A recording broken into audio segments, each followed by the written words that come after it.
আজ আমার বিয়ে। আমায় যেতে দিন কবির ভাইয়া, প্লিজ। চুপ, একদম চুপ। আমার জীবন নষ্ট করে আমার ডিলাকে আমার জীবন থেকে কেড়ে নিয়ে এখন তো বিয়ে করে নিজের জীবন সাজাবি ভাবছিস? মাহি কবিরের কথায় কিছু না বুঝে চেয়ে আছে। অসম্ভব মায়াবী দেখতে মেয়েটিকে বধূ বেশে সুন্দর লাগছে, কিন্তু তার সৌন্দর্য আর মায়াবী মুখখানা দেখেও কবিরের কোনো মায়া হলো না। তেজ নিয়ে বলল, এমন মুখ করে আছিস কেন? যেন ভাজা মাছটা উল্টে খেতে জানিস না? তুই যে কষ্ট আমাকে দিয়েছিস তার 10 গুণ যদি তোকে ফেরত না দিই, আমার নাম কবির চৌধুরী না। আমি কি করেছি? কবির রেগে মাহির মুখ চেপে ধরে বলে, আমার জীবন নষ্ট করে এখন আমার জীবন আমার থেকে কেড়ে নিয়ে এখন বলছিস কি করেছিস? মাহি ব্যথায় কুঁকড়ে ওঠে। কবির এতটাই হিংস্র রূপে আছে যে মাহিকে মেরে ফেলতেও দুবার ভাববে না। কবির কথাগুলো বলে ধাক্কা দেয় মাহিকে। ছুটে গিয়ে দেওয়ালে ঠাস করে লাগে মাথায়। কপাল কেটে রক্ত।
কবিতা মাহিকে ঘরে রেখে সে নিজের রুমে যায়।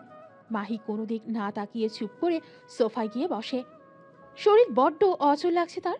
শরীরের সাথে তো নিজেকে মানিয়ে নিয়েছে, কিন্তু মনের অজানা প্রশ্নগুলো তাকে কুড়ে কুড়ে খাচ্ছে।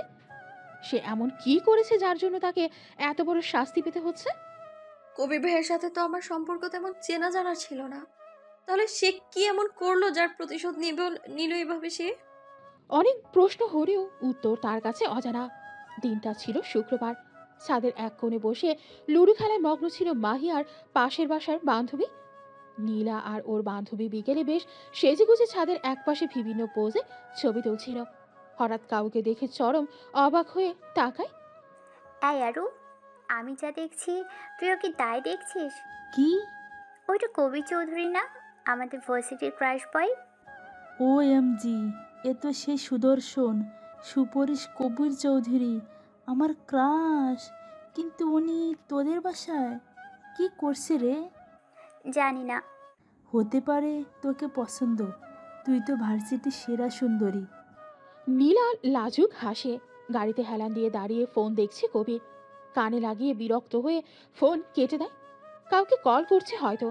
এমন সময় 3 কোয়ার্টার প্যান্ট পরে এক প্রকার ছুটে আসে মেঘ কবিরের কাছে। এই দেখ মেঘ ভাইয়া, কবিরের সাথে কথা বলছে। মেঘ ভাইয়া কি কবিরকে চেনে? চিনলে তো জমে ক্ষীর দোস্ত, ভাব জমানো যাবে, কি বলিস?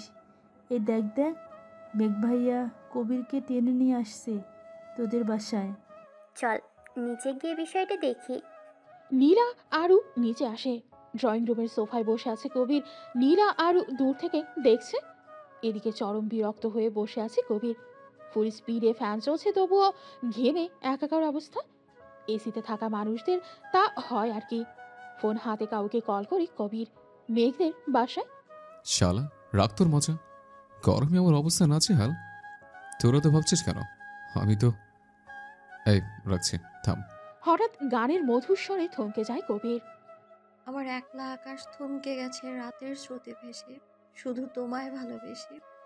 কবির গানের মধুর কণ্ঠ শুনে সেদিকে এগিয়ে যাচ্ছে, যেন কোনো একটা কিছু তাকে টানছে। আমার দিনগুলো সব রং চিনেছে তোমার কাছে এসে, শুধু তোমায় ভালোবেসে। গানের আওয়াজ শুনে সিঁড়ি বেয়ে ছাদে যাচ্ছে কবির। ভেসে আসছে গিটারের টুংটাং শব্দ।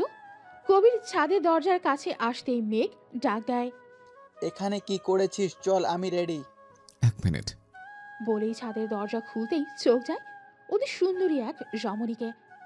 হাতে গিটার নিয়ে টুকটাক আওয়াজ করছে পাশে বসা মেয়েটি। বলে, উফ, কি সুন্দর আওয়াজ রে তোর, আমি ফিদা। এই মেয়েটাকে? ও নীলা, আমার কাজিন, আর পাশেরটা ওর বান্ধবী। কেন, কি হয়েছে? না, কিছু না, চল। কবির সেদিন চলে আসলেও দাগ কেটে যায় মনে সেই মধুর কণ্ঠে গাওয়া গান। এরপর প্রায়ই শুক্রবার কবির বিভিন্ন বাহানায় নীলাঞ্জনার গান শুনতে যেত, আর ভার্সিটিতেও টুকটাক কথা বলতো। এভাবে একটু একটু করে সম্পর্ক এগিয়ে যাচ্ছে তাদের। রাগ, মান, অভিমান, কান্না, হাসি মিলিয়ে তাদের ভালোবাসা শুরু হয়। 1 বছর তারা রিলেশনে কন্টিনিউ করে। কবির পাগলের মতো ভালোবেসেছে নীলাকে। কিছু পড়ার শব্দে ঘোর কাটে কবিরের। ব্যালকনি থেকে জমে আসে, গ্লাস পড়ে ভেঙে গেছে। বাতাসে উড়ে যাচ্ছে পর্দা। হঠাৎই চোখ যায় ঘুমন্ত বাহির দিকে। কি সুন্দর নিষ্পাপ শিশুদের মতো ঘুমাচ্ছে। কিন্তু মাহির এমন ঘুম সহ্য হলো না কবিরের। উঠে গিয়ে এক ঝক পানি ঢেলে দিল মাহির মুখে। মাহি ধরফড়িয়ে উঠে বসে। বাসরাতে কেউ এভাবে ঘুমায় বউ? আসো, আদর করি। কবিরের কথায় আতঙ্ক প্রকাশ পেল মাহির চেহারায়। এমন ভয় পাওয়া ফেস দেখে কবিরের রাগ হলো না, প্রচুর হাসি পেল। না হেসে মুখে রাগে ভাব ফুটিয়ে মাহির মুখের দিকে এগোতেই মাহি ঠাস করে কবিরের গালে চর বসিয়ে দেয়। কবির হতবাক হয়ে তাকিয়ে আছে। একদম ছুবেন না আমায়, আপনার স্পর্শে গা ঘিন ঘিন করে আমার। অনেক করেছেন আপনি, বলেন কি কারণে আপনি আমার সাথে এমনটা করলেন? কি ক্ষতি করেছি আমি আপনার? কবির রেগে মাহির চুলের মুঠি ধরে বলে। তোর সাহস কিভাবে হয় তুই আমাকে থাপ্পড় মারিস? মাহিও রেগে বলে, আর আপনার সাহস কিভাবে হয় আমায় তুলে এনে রেপ করে আবার আমার বিয়ে করার? যা চাই তা তো পেয়েই গেছেন, আর কি চাই আপনার? বলেন কি করেছি আমি আপনার সাথে? কি করেছিস? আমার নীলাকে আমার থেকে দূর করেছিস। কোন নীলা? হ্যাঁ, এখন তো বলবি কোন নীলা। মাহি অবাক হয়ে বলে, নীলা আপু, কেন করলে এমন? কি ক্ষতি করেছি আমি তোর? বল। আমি কি করেছি? কি করেছিস? তুই আজ আমাকে সে মেসেজ না করলে আমার নীলার বিয়ে কিছুতেই হতে দিতাম না। কি? কোন মেসেজ? হ্যাঁ, এখন তো বলবি কোন মেসেজ। তোর মতো মেয়েরা এছাড়া আর কি পারে। এই দেখ প্রমাণ। ভাইয়া, আমি মাহি বলছি। আপু আপনাকে বলতে বলছে আপুর বিয়ে ক্যান্সেল হয়ে গিয়েছে। আপনি চিন্তা করবেন না। আপনি লন্ডন থেকে ফিরলে আপুর সাথে দেখা করবেন প্লিজ। আপনার অনেক পাওয়ার আমি জানি। প্লিজ কোনো ঝামেলা করেন না। আপু আমাকে বলতে বলেছে, কারণ বেশি কেউ আপুকে ফোন ইউজ করতে দিচ্ছে না। রাখছি, আল্লাহ হাফেজ। ডেট দেখ, বিয়ের আগের দিনের তারিখ। তোর জন্য, শুধু তোর জন্য আমি আজ নীলাকে হারিয়েছি। মাহি মেসেজ পড়ে এখনো শকড। সে তো কখনো এই মেসেজ করেনি, কিন্তু নাম্বার তো তার। এটা কিভাবে সম্ভব? কেন করলি এমন? কি ক্ষতি করেছিলাম তোর? কেন কেড়ে নিলে আমার ভালোবাসা? কেন? শুধু কি আমিই কেড়ে নিয়েছি? আপনি কেড়ে নেননি? যদি কখনো জানতে পারেন আমি নির্দোষ, ফিরিয়ে দিতে পারবেন আমার সম্মান? ফিরিয়ে দিতে পারবেন আমার ভালোবাসা? ফিরিয়ে দিতে পারবেন আমার সে আগের জীবনটা? তুই আর নির্দোষ? এখন ধরা পড়ে আমাকে ইমোশনাল ব্ল্যাকমেল করছিস যাতে তোকে ছেড়ে দে? কবির ধোকাবাজদের কখনো ছেড়ে দেয় না। আমি আপনাকে এই মেসেজ করিনি, এটা আমি প্রমাণ করব। রিয়েলি? প্রমাণ কর। তুই মিথ্যা প্রমাণ করবি আর আমি মেনে নেবো ভেবেছিস? সকালে আবারও পানির বন্যায় ঘুম ভেঙে যায় মাহির। সামনে তাকিয়ে দেখে কবির জগ নিয়ে রাগী লুকে তাকিয়ে আছে। মহারানীর ঘুম হয়েছে, এবার উঠে আমাদের ধন্য করুন। মাহির শরীর এমনিতেই খারাপ, তার উপর কালকে সারা রাত ব্যালকনিতে শোয়ায় শরীর চলছে না। পেটের ব্যথায় সবকিছু গড়িয়ে আসছে। মাহি কষ্ট করে উঠে দাঁড়ায়, কিন্তু এক ধাপ দেওয়ার আগেই মাথা ঘুরে পড়ে যায়। কবির মাহিকে ধরে ফেলে, গায়ে হাত দিতেই চমকে যায়। গায়ে প্রচণ্ড জ্বর। কবির মাহিকে কোলে তুলে রুমে নিয়ে আসে। কবিতা রেগে ভাইয়ের দিকে তাকায়। প্রতিশোধই যখন নেবে তাহলে মেয়েটাকে একেবারে মেরে ফেল। এবার ধীরে ধীরে কেন মারছিস? ছি, আমি ভাবতে পারিনি এমন জানোয়ারের মতো কাজ আমার ভাই করবে। ও যখন বলেছে ও কিছু করেনি, তাহলে তুই ওকে সুযোগ দে নিজেকে প্রমাণ করার। এতটা অবিচারক হোস না, পরে না তোকে আফসোস করতে হয়। একবার তাকিয়ে দেখতো মেয়েটার, নিহাত একটা বাচ্চা মেয়ে। আর তুই, ছি, তোকে নিজের ভাই বলতেও ঘৃণা করছে। কাল তোর ভাই আসবে, আমি আমার বাড়িতে চলে যাব। 2 দিন পর। এই যে মহারানী, বড়লোক বাড়ির বউ হয়ে এসেছেন দেখে ভেবেন না সব আপনার সামনে হাজির হবে। নিজে গিয়ে নাস্তা খেয়ে আসেন, আপদযত্ত সব। ভোরেই কাজল বেগম চলে যায়। মাহি একটু সুস্থ। এই 2 দিন কবিতা মাহির দেখাশোনা করেছে, কিন্তু কাল কবিতা শ্বশুর বাড়ি চলে গেছে। কবির সারাদিনে একবারও এই রুমে আসেনি। উঠে কোনো মতে নাস্তা খেয়ে আসে মাহি। মাহি নিজের ফোন থেকে অনেকবার কল করে নীলাকে, কিন্তু ফোন বন্ধ। তার জানতেই হবে নীলা কেন এমন করলো। সে তো বিয়ের সময় একবারও বলেনি সে অন্য কাউকে ভালোবাসে। তাহলে মাহি বাড়িতে ফোন করে না, কাকে ফোন করবে? সে ওখানে তার আপন, যে মানুষ দুটোকে আপন ভাবতো তারাই তো তাকে তাদের জীবন থেকে বের করে দিয়েছে। মাহি পাশের বাসার বান্ধবী তুলিকাকে ফোন করে। 2 বার রিং হতেই তুলিকা ফোন রিসিভ করে। মাহি, কেমন আছিস? কতদিন পর ফোন করলি। জানিস তোকে কতবার ফোন করেছি, তোর ফোন বন্ধ কেন? তুই ঠিক আছিস তো? না, মরে বেঁচে আছি। এভাবে বলিস না প্লিজ। আমার একটা কাজ করবি? বল না, কি কাজ? ওই বাড়িতে নীলাপু আসলে আমাকে ফোন করে জানাবি। কিন্তু কেন? তোকে পরে বলবো সবটা, এখন রাখছি। ভালো থাকিস। তুলিকা কিছু বলার আগেই মাহি কেটে দেয়। চোখ বন্ধ করতেই চোখ ভেসে ওঠে অতীত। দাদুর পরে আগলে রাখার মতো হাত পেয়েছিল মেঘের। মেঘ যখন মাহিকে মনের কথা বলে তখন মাহি সব নতুন ট্রেনে উঠেছে। মাহিকে একটা ছেলে প্রপোজ করেছিল সেদিনই। মেঘ রেগে মাহিকে থাপ্পড় মেরেছিল। মাহি রেগে বিভিন্ন কথা বলতেই মেঘ সেদিন বাড়ির সবার সামনে বলেছিল ও মাহিকে বিয়ে করবে ওর ইন্টার শেষে। সেদিন সবাই অনেক মানা করলেও সে একই জিদে অটল ছিল। কেউ না মানলেও দাদু মেনে নিয়েছিল। তখনই মেঘ মাহিকে রিং পরিয়ে দেয়, আর মাহি আর হয়ে যায় মেঘের। মাহির মনেও ধীরে ধীরে জন্ম হয় মেঘের প্রতি ভালোবাসা। শুরু হয় তাদের নতুন অধ্যায়। মাহি ভালোই ছিল জীবনে, হাজার অবহেলার পর কারো ভালোবাসা পেয়ে। কিন্তু ভাগ্য তার সহায় হলে তো। গেট খোলার শব্দে চোখ মেলে তাকায় মাহি। কবিকে ঢুকতে দেখে আবারও চোখ বন্ধ করে নেয়। এই মানুষটার ছায়াও যেন তার সহ্য হচ্ছে না। 2 দিনে তার সাথে কবিরের মুখোমুখি কমই হয়েছে। গায়ে কিছু পড়তেই মাহি চোখ খুলে তাকায়। সাইন কর। মাহি একবার কবির তো একবার কাগজের দিকে তাকায়। ডিভোর্স পেপার দেখে বলে, বিয়ের কয়েকদিন পরেই ডিভোর্স কোর্ট মানবে বুঝি? কবির মাহির কোনো রিয়াকশন না দেখে অবাক হয়। সে তো ভেবেছিল মাহি কষ্ট পাবে, তার কাছে আকুতি মিনতি করবে যেন তাকে ডিভোর্স না দেয়। কিন্তু মাহির এমন কথায় কিছুটা ভ্রু কুচকে তাকায় কবির। কবির যতটুকু মাহিকে দেখেছে খুব শান্তশিষ্ট আর ভীতুটাই। তাহলে আজ এমন নিরুত্তর কেন? সেটা তোকে ভাবা লাগবে না, আমি দেখে নেব। ঠিক আছে, আমি সাইন করে দিব, কিন্তু একটা শর্ত আছে। কত টাকা চাই? যত চাস পেয়ে যাবি।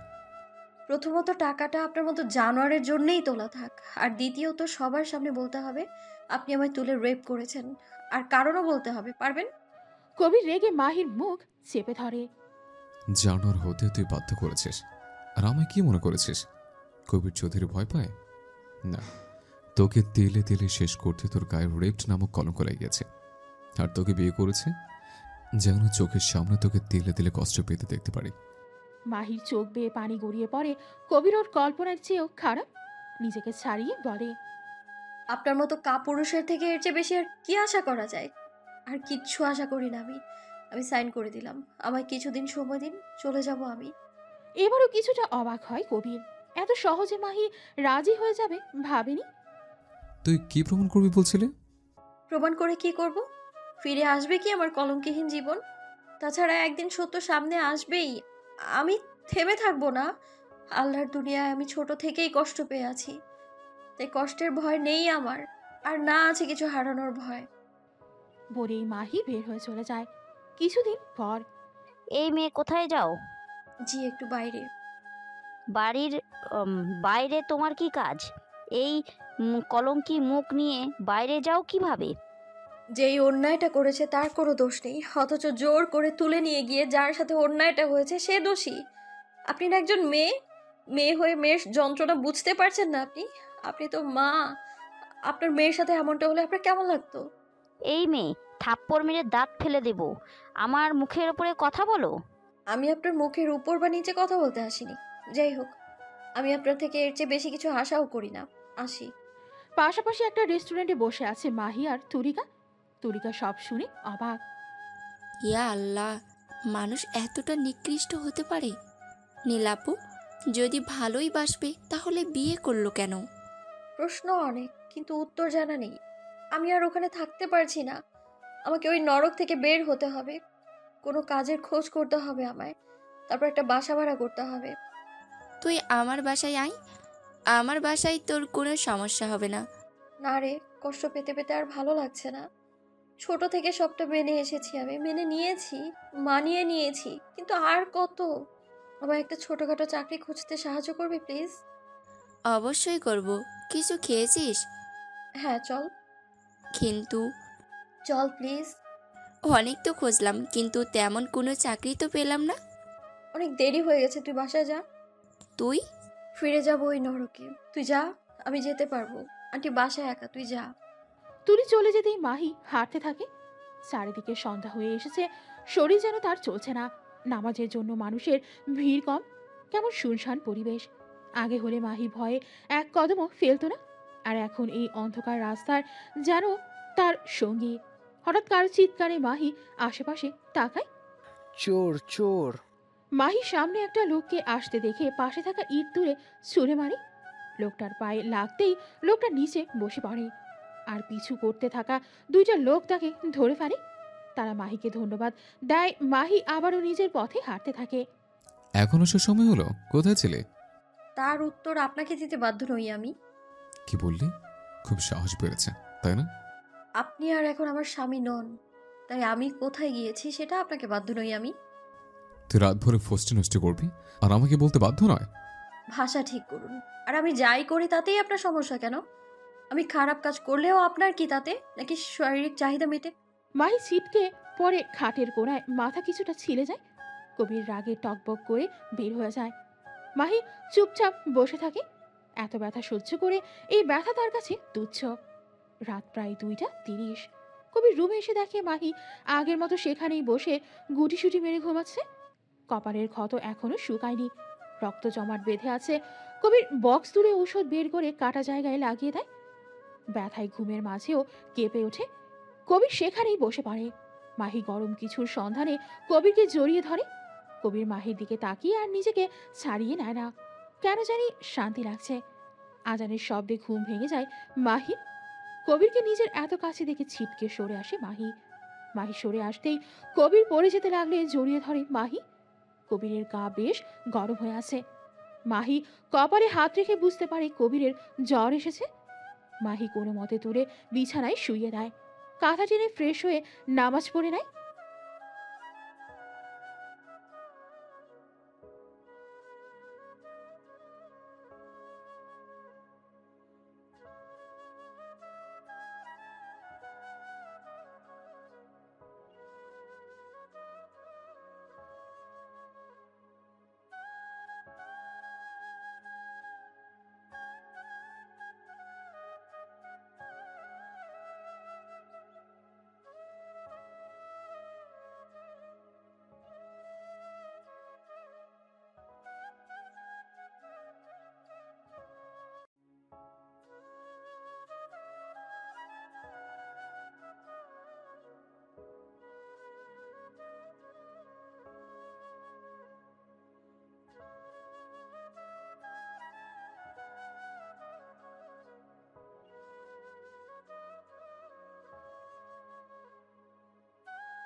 মাহি একে তো অবাক, কিন্তু চলে চলো বলায় মুখ ফিরিয়ে নেয়। কবির ওর পাশে বসে বলে, কোনো সিনক্রিয়েট ছাড়া আমার সাথে যাবে নাকি তুলে নিয়ে যাব? দেখুন আপনি। পরে দেখব। বলেই মাহিকে হাত ধরে উঠিয়ে নেয়। ছাড়ুন, বাঁচাও। চুপ। বাঁচাও বাঁচাও আবার কি? স্বামীর কাছে কিসের বাঁচাও? আপনি? কবিরের চোখ রাগানি দেখে ভয়ে আর কিছু বলল না মাহি। তার মধ্যে তার শরীর যেন চলছে না একদমই। বাস থেকে নেমে দেখে পাশেই কার দাঁড় করানো আছে। কবির মাহির ন্যাকআপটা খুলে দেয়, ভেতরে বসিয়ে এসি অন করে দেয়। মাহি দুর্বল চোখে সবটা দেখছে, কিছু বলার শক্তিও পাচ্ছে না। কবির রুমাল ভিজিয়ে মাহির মুখ মুছিয়ে দেয়, কুড়ি করতে বলে একটা জুসের বোতল তার দিকে এগিয়ে দেয়। খেয়ে নাও, বেটার লাগবে। মাহি খাবে না বললে রেগে বলে, খাবে নাকি খাওয়াবো? মাহি একটু খেয়ে নেয়। দুর্বল মাহিকে জড়িয়ে ধরে গাড়ি চালাতে ইশারা করে ড্রাইভারকে। মাহি নিজেকে ছাড়াতে চাইলেও পারে না, বিন্দুমাত্র শক্তি নাই, তবুও ছাড়াতেই হবে। শুয়ে থাকো। মাহি শুয়েই ঘুমিয়ে পড়ে। কবির মাহির মুখের দিকে তাকিয়ে চোখ নিচে কালি পড়েছে। চোখে মুখে স্পষ্ট টায়ার্ডনেস মাহির কপালে চুমু দিয়ে ভালোভাবে জড়িয়ে ধরে। মাহির ঘুম ভাঙতেই নিজেকে পরিচিত রুমটায় দেখে হানিফা বেগম পাশেই বসে আছে। এখন কেমন লাগছে? ভালো। আমি এখানে কিভাবে? স্যার নিয়ে এসেছে। মাহির সব কথা মনে পড়তেই চোখ মুখ শক্ত করে ওঠে। তখনই রুমে প্রবেশ করে মেঘ। মেঘকে দেখে এক দফা অবাক হয়ে তাকায় মাহি। মেঘ মাহির পাশে বসে। কেমন আছিস? তুমি এখানে? এতটা রাগ মাহি, একবারও কল করিসনি, নিজের ফোন নাম্বারও চেঞ্জ করেছিস। রাগ? রাগ কেন করব? মাফ করে দে মাহি, আই অ্যাম সরি, আমি তোর প্রতি অন্যায় করেছি। বলে মাথা নিচু করে ফেলে। তুমি কিভাবে জানো আমি এখানে? রাস্তায় তোকে আর কবিরকে একসাথে কবিরের গাড়িতে উঠতে দেখেছি। কবির তোর সাথে রুড ব্যবহার করেছিল। আমি আসার আগেই তোকে গাড়িতে তুলে, তাই ওর গাড়ির পিছু করতে করতে এখানে এসেছি। মাফ করে দে মাহি, আমি এই যন্ত্রণা নিয়ে আমি আর পারছি না মাহি। প্লিজ মাহি, ফিরে চল না, আমরা নতুনভাবে আবারও শুরু করব। বল। দয়া করে চলে যান, আমি কাউকে চাই না আমার জীবনে। এভাবে কেন বলছিস মাহি? আমি মানছি আমি ভুল করেছি। তুমি কোনো ভুল করনি, আমার ভাগ্য তো এমনই, আমি মেনে নিয়েছি সেটা। ওদের ভুলের শাস্তি আমরা কেন পাবো মাহি? ওদের ভুল মানে? মাহিকে মেঘ সব বলতেই মাহি চরম অবাক হয়ে তাকায়।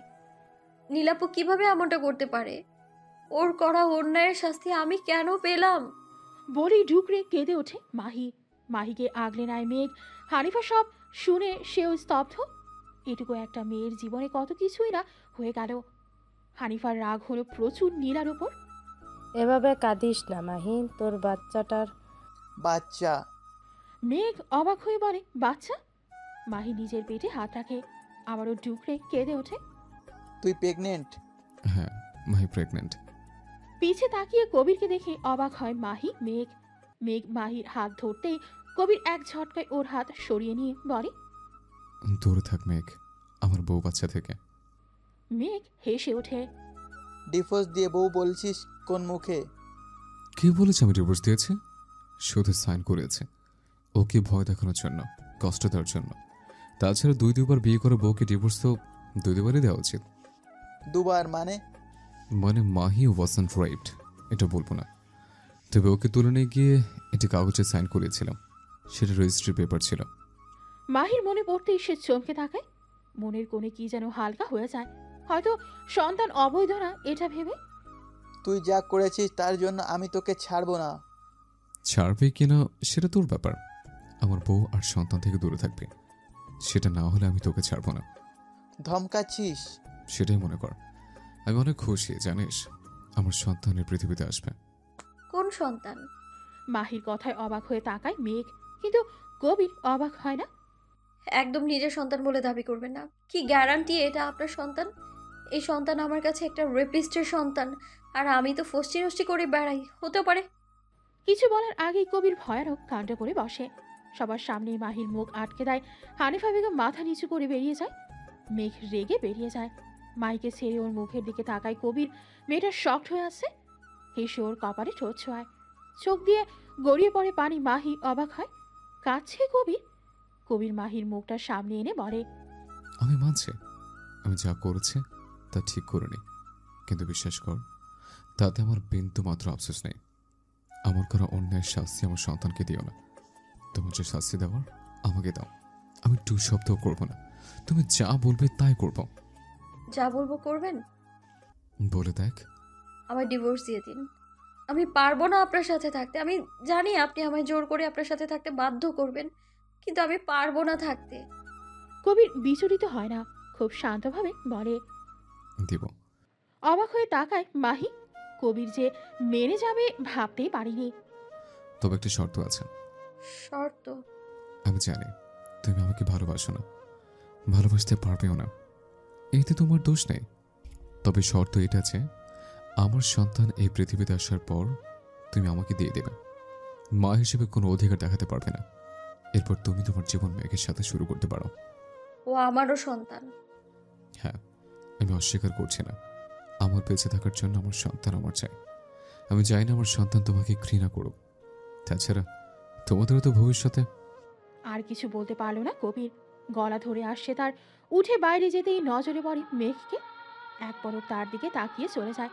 সে আর মাহির উপর জোর করতে চায় না। ইচ্ছে করলে সে মাহিকে জোর করে নিজের সাথে রাখতে পারে, কিন্তু যাকে সে এতটা ভালোবাসে তাকে সে আর কষ্ট দিতে চায় না। মেঘ ওর ভালোবাসাও যদি মেঘের সাথে সুখী হয় তবে তাই হবে। অনেকদিন পর দাদুকে দেখে মাহি চোখে পানি ছলছল করছে। হুইল চেয়ারে বসা লোকটিরও চোখ ছলছল করে উঠে হাত বাড়িয়ে মাহিকে কাছে ডাকে। মাহি ধীর পায়ে দাদুর কাছে বসতেই কেঁদে জড়িয়ে ধরে আদরের নাতিকে। আমাকে মাফ করে দে মাহি। মাহি চুপচাপ উঠে দাঁড়ায়। কোনো কথা না বলে হেঁটে চলে আসতেই আটকে দেয় মেঘ। কোথায় যাচ্ছিস? সন্তানের পিতা বাইরে দাঁড়িয়ে আছে, ছাড়ো। সন্তান মানে তুই এই সন্তান রাখবি না? ওর মতো রেপিস্টের সন্তান তোর গর্ভে কিছুতে থাকতে দিব না। চল আজই তোর অ্যাবর্শন করাবো বলে। খবরদার আমার বাচ্চার ব্যাপারে একটাও বাজে কথা বলবেন না। মেঘ অবাক হয়ে বলে। মাহি তুই ওই কবির অন্যায় করেছে, পাপ করেছে, তার শাস্তি আমি নিষ্পাপ শিশুকে দিব ভাবলে কি করে? আমার সন্তান নিয়ে একটা বাজে কথা বললে আমি ছেড়ে কথা বলবো না একদম। বলে রেগে হনহন করে বেরিয়ে যায় মাহি। মেঘ মাহির এমন রৌদ্র রূপ দেখে অবাক হয়েছে। এত কিছু হলেও মাহিকে এতটা রাখতে দেখেনি মেঘ। আসলে মারা এমনই হয়, সন্তানের জন্য সব রূপ ধারণ করতে পারে। সহজ সরল মেয়েটাকে এভাবে রাখতে দেখে অবাক হয়েছে সবাই। মাহি? কবিরের ডাকে ওর দিকে তাকায় মাহি। ধন্যবাদ। কেন? আজকের জন্য। আপনি আবার এটা ভাববেন না যে আমি আপনার করা অন্যায়ের কথা ভুলে গেছি। এখন কোথায় যাচ্ছি? বাসায়। আপনার মা কি মানবে এটা আপনার সন্তান? উনি স্টপ মাহি। কে কি মানলো আর না মানলো তাতে কিচ্ছু যায় আসে না। নো মোর ওয়ার্ডস। হুট করে কবিকে রেগে যেতে দেখে চুপ হয়ে যায় মাহি। বাসায় পৌঁছাতেই দেখে কবিতা দাঁড়িয়ে আছে। মাহিকে দেখেই এসে জড়িয়ে ধরে। কেমন আছো মাহি? ভালো আপু, আপনি? ভালো না থেকে আর কোথায় যাব? ফুপি হচ্ছি, এত বড় খুশির খবর কেউ ভালো না দেখতে পারে? এসো বসো। মাহি বসতেই এক গ্লাস পানি হাতে বেরিয়ে আসে কবিতার মা। পানি মাহির দিকে এগিয়ে দিতেই পানি অবাক হয়ে তাকায়। বাইরে অনেক রোদ, খেয়ে নাও। মাহি পানি একটু খেয়ে রেখে দেয়। মেয়েটা রেস্ট করতে দে। মাহি যাও, রুমে গিয়ে ফ্রেশ হয়ে নাও। আমি তোমার জন্য খাবার পাঠাচ্ছি, কবিরকে রুমে নিয়ে যা। কাজল বেগমের এমন ব্যবহারে অবাক হয় মাহি। কথায় কথায় যে তাকে এটা ওটা বলতো সে আজ এত ভালো ব্যবহার করছে। মাহি ধীর পায়ে রুমের দিকে যায়। দুদিন পরে। এই মাহি দেখো তো, এই বালা দুটো তোমার পছন্দ কিনা দেখি, হাত দাও। বিয়ের পর মেয়েদের হাত খালি থাকতে নেই, এটা সবসময় পরে থাকবে। এইটা আমার শাশুড়ি আমাকে দিয়েছে। কাজল বেগম কিছুক্ষণ থেমে বলে। আমার ব্যবহারে অবাক হচ্ছ? আমি জানি তোমার সাথে অনেক খারাপ ব্যবহার করেছি। আমি সব সত্যি জেনেছি। আমার ছেলের করা কাজের জন্য আমি লজ্জিত। এই রাগ, এই জিদ সবটাই ওর বাবা থেকে পেয়েছি। 15 বছর বয়সে এই বাড়ির বউ হয়ে এসেছিলাম। নিজের পরিবার আর ভালোবাসা ছেড়ে চলে এসেছিলাম এই পরিবারে। নিজের পরিবার আর ভালোবাসা ছেড়ে চলে এসেছিলাম এই পরিবারে। বিয়ের কয় মাস পরে কবিতা আমার পেটে আসে। তোমার শ্বশুর কবিতা পেটে থাকার পরও অমানুষের মতো ব্যবহার করত। প্রচুর কষ্ট হতো। খুব একটা বয়স ছিল না, সব কথা শাশুড়িকে বললে তিনি বলতেন এসব মেয়েদের সহ্য করতে হয়।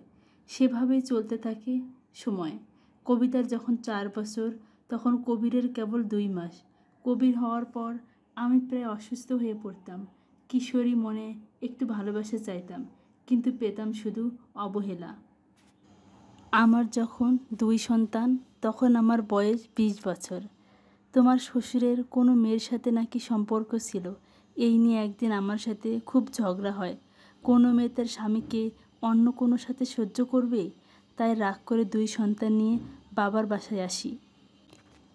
দেখা হয় তখন প্রিয় সেই মানুষটার সাথে, কিন্তু ততদিনে মানুষটাকে আর মনের মধ্যে রাখিনি। তোমার শ্বশুর যত খারাপ হোক না কেন, স্বামী হিসেবে সম্পূর্ণভাবে মনে মনে তাকেই জায়গা দিয়েছিলাম। দেখা হলে জিজ্ঞেস করতো কেমন আছি, বাচ্চারা কেমন আছে। আমি ভালোই বলতাম। এভাবে মাঝে মাঝে দেখা হতো। একদিন ভাবলাম পড়াশোনা শুরু করব। আবারও ক্লাস 8-এ ভর্তি হলাম। নিজের মতো নিজেকে তৈরি করব। বাবাকে অনেক বুঝিয়ে সেদিন স্কুলের উদ্দেশ্যে রওনা হলাম। বাচ্চা দুটোকে রেখে মাঝপথে প্রচুর বৃষ্টির কারণে আশ্রয় নিয়েছিলাম সেই চোনা লোকটার বাসায়। বাসায় তার কেউ ছিল না সেদিন। একটা বিপদে পড়া মেয়েকে আশ্রয় দিয়েই হয়তো ভুল করেছিল সেদিন। মাহি আগ্রহ নিয়ে তাকায়। বৃষ্টি কমতে কমতে প্রায় বিকেল হয়ে গেছিল। চারদিকে ঘন অন্ধকার ডুবেছিল পরিবেশ। বাইরের এক কোণায় গুটিয়ে বসেছিলাম আমি।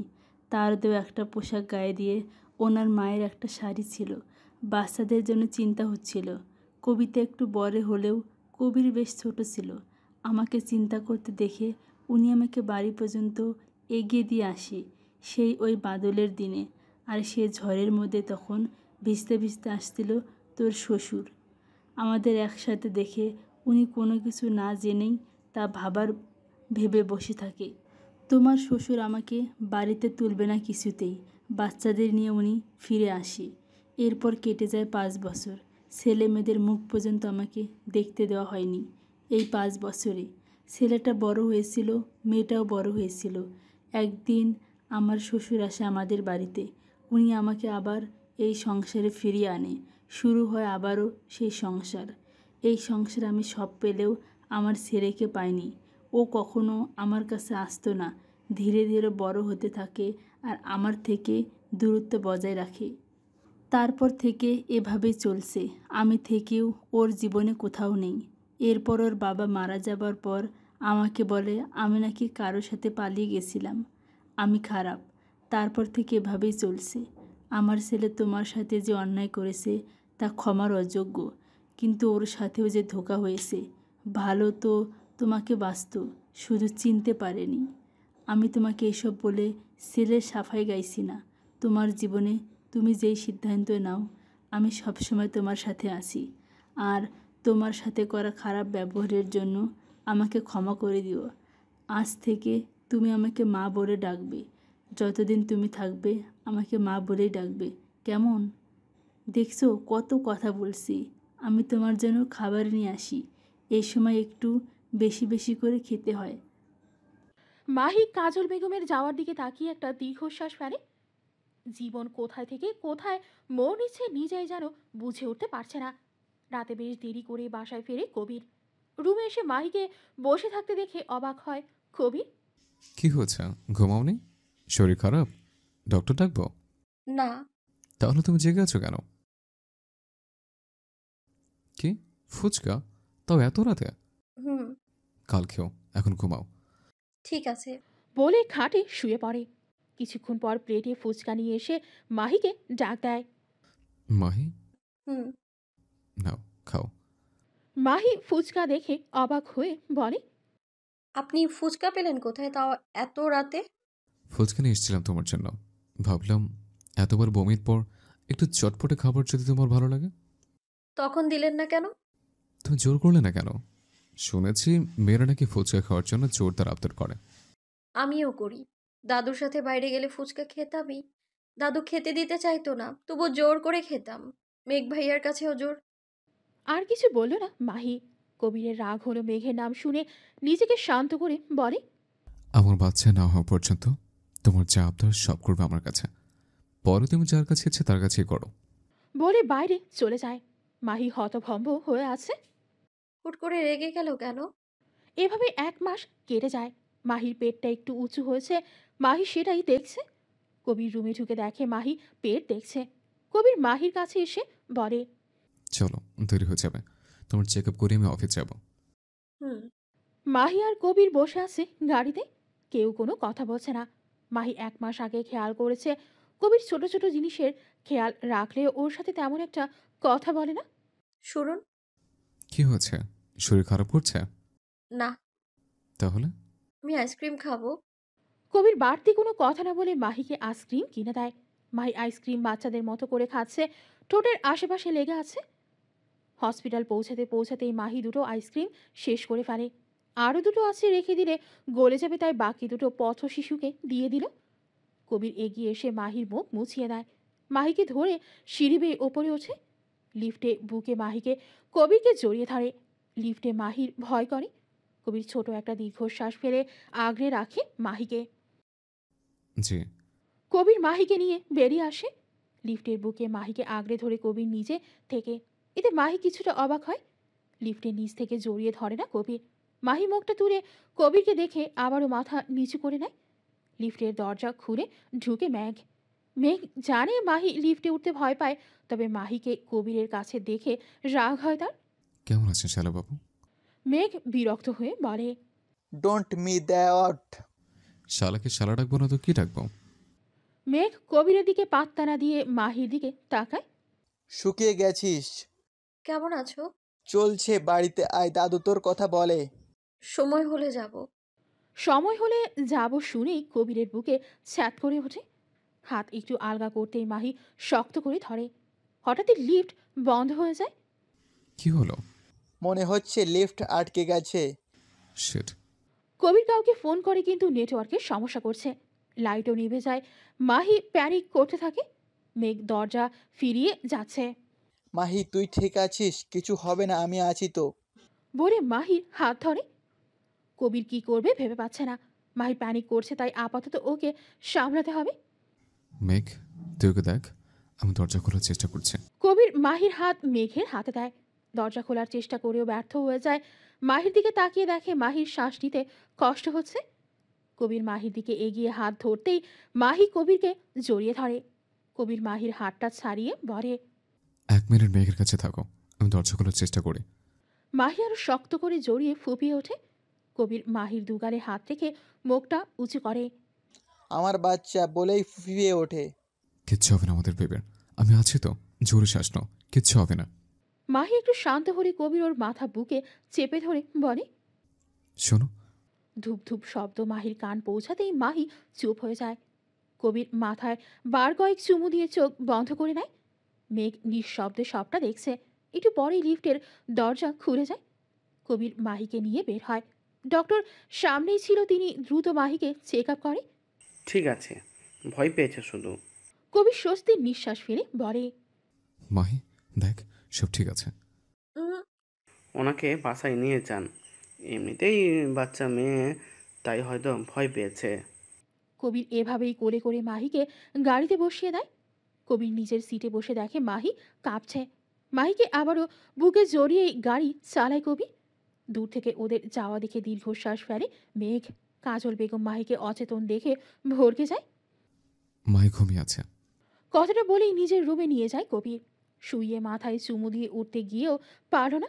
মাহি তার শার্ট খামচে ধরে রেখেছে। এত জোরে ধরেছে যে শার্টের বোতাম ছিঁড়ে বুকের খানিকটা দেখা যাচ্ছে। কবির মাহির ঘুমন্ত মুখের দিকে তাকিয়ে আছে। বেবিকে দিয়ে কি চলে যাবে মাহি? পারবে কি তোমার ছাড়া থাকতে? আমার বাচ্চা পারবে কি তোমার ছাড়া বাঁচতে? এইভাবে আঁকড়ে ধরে রেখো না প্লিজ। কবিরের চোখের পানি ছলছল করছে। কবির পাশেই শুয়ে মাহিকে বুকের মাঝে আগলে নেয়। তখন ডক্টর ইঞ্জেকশন পুশ করেছিল, তাই মাহি ঘুমাচ্ছে। মাহির ঘুম ভাঙতেই পিট পিট করে চোখ খুলে নিজেকে কবিরের বাহু জোরে দেখে ছট করে উঠে বসে। কবিরেরও ঘুম ভেঙে যায়। মাহির দিকে তাকিয়ে দেখে সে মাথা নিচু করে বসে আছে। এখন ঠিক আছো?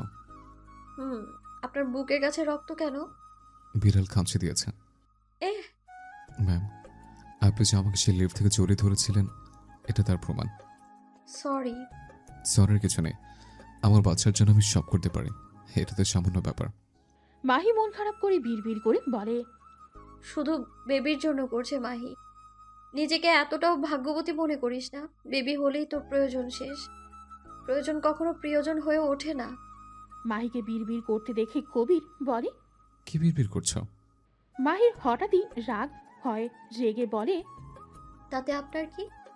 মাহিকে প্রথম এভাবে রাখতে দেখে ভোরকে তাকায় কবির। তুমি রাখতেও জানো? কবিরের কথায় আরো রাগ হচ্ছে মাহির। না, আমি কেন রাখতে পারবো? রাগ তো শুধু আপনার মতো মহান মানবের জন্য। মাহি বিড়বিড় করতে করতে বাইরে চলে যায়। নিচে আসতেই কাজল বেগম মুচকি হেসে বলে, ঘুম হলো? কিছু খাবি? না, খেতে ইচ্ছে করছে না। না হলেও এই সময় একটু আধটু করে খাবি, তোর শরীরে অতিরিক্ত শক্তি দরকার এখন। তুই বস, আমি তোর জন্য ঝাল ঝাল চাউমিন বানিয়ে আনছি, দুজন বসে গল্প করব। মাহি ঠোঁট এলিয়ে হেসে বলে, ঠিক আছে। শাশুড়ি বৌমা মিলে অনেক গল্প করল। মাহি আবারও ঘুমিয়ে পড়ে। কাজল বেগম মাহির মাথায় হাত বুলিয়ে দেয়। রাত প্রায় 9টা বাজে। কবির মিটিং শেষ করে ফিরতেই দেখে মাহি ঘুমাচ্ছে। ওইখানে এভাবে কেন? কিছু না, গল্প করতে করতে ঘুমিয়ে পড়েছে। যা, ওকে রুমে নিয়ে যা। রাতে আমি খাইয়ে দিয়েছি, তোর জন্য খাবার পাঠিয়ে দিচ্ছি, খেয়ে নিস। কবির মাহিকে কোলে তুলে যেতে যেতে বলে, আপনি না খেলে খেয়ে নিন। কাজল অবাক হলেও মুচকি হাসে। ছেলে তার খোঁজ করছে। ঘুমন্ত মাহির দিকে তাকিয়ে আছে কবির। মেয়েরা খুবই ঘুম কাতুরে। কবির পাশে শুয়ে পড়ে, এপাশ ওপাশ করে ঘুম আসছে না। কবির এবার মাহিকে বুকে টেনে নেয়। শান্তি অনুভব হতেই ঘুমের রাজ্যে পাড়ি জমায়। এভাবেই চলতে থাকে সময়। কেটে যায় আরও 4 মাস। এই 4 মাসে মাহির পেটটা আরও একটু উঁচু হয়েছে। এখন 8 মাস চলছে। হাঁটতে চলতে বেশ কষ্টকর হয়। কবির ল্যাপটপে কাজ করছিল, হঠাৎ মাহির চিৎকারে ছুটে আসে। কি হয়েছে? লাথি মেরেছে। কি? কে? কার তো সাহস? আপনার গুণধর বাবু। মাহি কবিরের হাত পেটে রাখতেই কিছু অনুভব হতেই কবির অবাক হয়ে বলে, ও নড়ছে, মায়ের রেসপন্স করছে। খুশিতে কবিরের চোখ টলমল করছে। হ্যাঁ মামনি, বাবাই, আমি তোমার বাবা। আবারও লাথি মারে। কবির খুশি হয়ে কান্না করে দেয়। মাহির চুলগুলো তেল দিয়ে দিচ্ছে কবির। তেল দিয়ে চুলগুলো বেঁধেই পায়ের কাছে বসে পড়ে। পা বেশ খানিকটা ফুলে গেছে, তাকে টেপা লাগছে। কবির তেল হাতে মাহির পা মালিশ করে দেয়। মাহি বাধা দেয় না, কারণ শুনবেন না। পপকর্ন খাচ্ছে আর অগ্নি চোখে তাকাচ্ছে মাহি কবিরের দিকে। কবির তো কথা বলায় মগ্ন। এত কিসের কথা তার ফুপির মেয়ের সাথে সে বোঝে না। আর এই মেয়েও বলিহারি এসে একদম জমে গেছে। যায় না কেন? উফ নিতু, তোকে কতবার বলবো যে আমি তোকে ভালোবাসি না। কেন? ওর মাঝে এমন কি আছে তা আমার মাঝে নেই? তাছাড়া বাবু হলে তো আমাকে ছেড়ে চলে যাবে মেঘের কাছে। কবিরের বুকে তীরের মতো বিদ্ধ কথাটা। আমি আমার সন্তান নিয়ে থাকবো, এতে তৃতীয় কাউকে আমার লাগবে না। মায়ের জায়গায় মায়েরই থাকবে। কিন্তু কেন? আমাকে একবার ভালোবেসে দেখো। কবির বিরক্ত হয়ে বলে, নিতু, এক কথা বারবার বলতে ভাল লাগে না। ফুপির জন্য তোকে আমি আজ বোঝালাম। নিতু কবিরের হাত ধরতেই চট করে উঠে বসে মাহি। এখন আর সহ্য হচ্ছে না এইসব। যতই হোক কবির তার বর। রাগে রিরি করে উঠছে শরীর। ডাইনিং ছেড়ে বসার রুমের দিকে হাঁটতেই কিছুর সাথে বেঁধে উপুর হয়ে পড়ো মাহি। বিকট শব্দে পিছে তাকাতেই থম মেরে গেল কবির। ফ্লোরে রক্ত যেন মুহূর্তেই ছড়িয়ে গেল। মাহির আর্তনাদ কানে আসতেও হুট করে হয়ে যাওয়া ঘটনায় শকড কবির। পাশে নিতু ধাক্কা দিয়ে কবিরকে ডাকে। কবির হুঁশ আসতেই ছুটে মাহির কাছে যায়। রক্ত ভেজা হাতের দিকে তাকিয়ে আছে, মাথা যেন কাজ করছে না। কাজল বেগমের ডাকে হুঁশ আসে কবিরের। মাহিকে কোলে তুলে নে কবির। কাজল বেগমের কথা যেন কানে বাজতে লাগলো। মাহিকে কোলে তুলে গাড়িতে বসে কবির। কোনো মতে হসপিটাল পৌঁছাতেই ডক্টর নার্স ছুটে আসে। এক কোনায় গুটিয়ে বসে আছে কবির। একটা নার্স তার কাছে ছুটে আসে। ওনার হাজবেন্ড কে? কবির উঠে দাঁড়াতেই নার্সটি বলে, ও আপনি, দেখুন আপনার ওয়াইফের অবস্থা ভালো না। বাচ্চা আর ওয়াইফের মধ্যে যে কোনো একজনকে বাঁচতে হবে। কবির 2 কদম পিছে সরে যায়, ধপ করে বসে পড়ে চেয়ারে। আপনারা কাকে বাঁচাতে চান? কবির থম মেরে আছে। নার্সটি আবারও জিজ্ঞাসা করে কবির বলে, আমার ওয়াইফকে বাঁচান। কবিরের কথায় থমথমে পরিবেশ আরও থমথমে হয়ে গেল। কবিরের চোখ বেয়ে গড়িয়ে পড়ল অশ্রু। ধীরে উঠে বেরিয়ে গেল হসপিটাল থেকে। আজানের ধ্বনি কানে আসতেই মসজিদের দিকে ছুটল কবির। এক নাগারে ফোন বেজে চলছে কবিরের। কবির মসজিদেই বসে আছে, গায়ে তার এখনো ছিটে ছিটে রক্ত লেগে আছে। কবিতার নাম দেখে ফোন ধরে কবির।